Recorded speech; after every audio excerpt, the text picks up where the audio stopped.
negotiate a nuclear deal with North Korea comes as the president pulls out of an agreement with Iran. And Mr. Trump says he wants to signal the kind of hard bargain he'll demand from Kim. In a few minutes, we'll discuss the summit, what happens next with Iran, and growing tensions in the Mideast with Secretary of State Mike Pompeo in his first interview since he returned from North Korea this week. But first to Kevin Corke at the White House with the impact of dramatically changing U.S. policy around the world. Kevin. Chris, senior White House officials characterize the president's recent foreign policy decisions, each, by the way, with major global implications, in four simple words. Promises made, promises kept, but a more nuanced assessment might be even simpler. America first. That's because whether it's North Korea, Iran, Syria, even Israel, what you have now is a clear departure, not just from the previous administration's approach, but from Washington orthodoxy. In each case, for example, in North Korea, you also have a policy of engagement bathed in subtle aggression, but also tempered by the promise of cooperation. America's track record of support for the Korean people is second to none. If North Korea takes bold action to quickly denuclearize, the United States is prepared to work with North Korea to achieve prosperity on the par with our South Korean friends.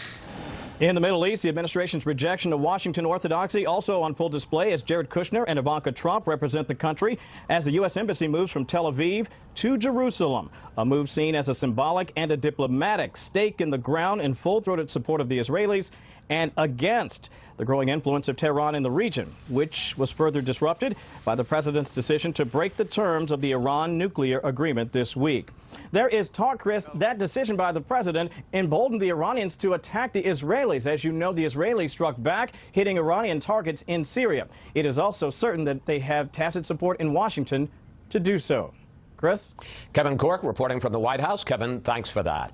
And joining us now, the new and very busy Secretary of State, Mike Pompeo. Mr. Secretary, welcome back to Fox News Sunday. Good morning, Chris. It's great to be with you. Let's start with breaking news. First of all, that savage attack last night in Paris, a Chechen knifing, killing one person, wounding four others. What can you tell us about a possible link to terror? We don't know much more. We know that the Caliphate, ISIS, has claimed responsibility. They said he was one of their soldiers. We can't verify that yet. The French authorities, with all the intelligence help the United States can provide, will do our best to unpack this in the coming hours. Okay, let's talk about some other breaking news. The North Koreans announced yesterday that they are going to blow up their nuclear site in 10 to 12 days. How big a development is this? And is that, do we believe, their only nuclear test site? Chris, it's good news.